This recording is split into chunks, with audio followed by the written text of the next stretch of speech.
मुस्लिम league नून peoples party की जानिब से रिव्यू की दरख्वास्तें दायर की गई हैं मखसूस नशस्तों के मामले में, उसकी कार्रवाई आज शुरू हुई। एक तरह से बाज़ाब्ता तौर पे आज पहला दिन था कार्रवाई का, और हमारे सुन्नी इत्तेहाद काउंसिल के वकील जनाब फैसल सिद्दीकी साहब ने बेंच की तश्कील पर एतराज़ात उठाए।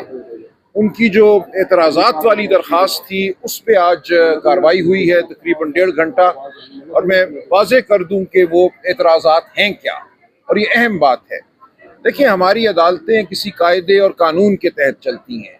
ये अदालतें कोई जरगा नहीं है, किसी दरख्त के नीचे बैठे हुए बुजुर्ग नहीं हैं जिन्होंने कोई फैसला करना है अपनी किसी सोच के मुताबिक। इन अदालतों ने कानून के मुताबिक चलना है, कायदे के मुताबिक चलना है, उसूलों के मुताबिक चलना है। तो एक उसूल जो रिव्यू के हवाले से मुसल्लम है, सदियों से मुसल्लम है पूरी दुनिया में, वो ये है कि रिव्यू का मामला जो है कम अज़ कम उतने नंबरों पर मुश्तमिल बेंच सुनेगा जिसने पहले फैसला किया था, जितने नंबर ने। अगर पहला बेंच 13 मेंबरान पर मुश्तमिल था तो रिव्यू का बेंच भी कम अज़ कम 13 मेंबरान पर मुश्तमिल होगा।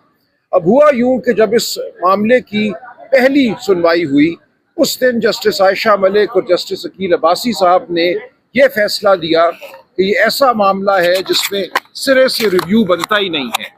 जो फैसला 12 जुलाई 2024 का है वो मुफस्सल फैसला है।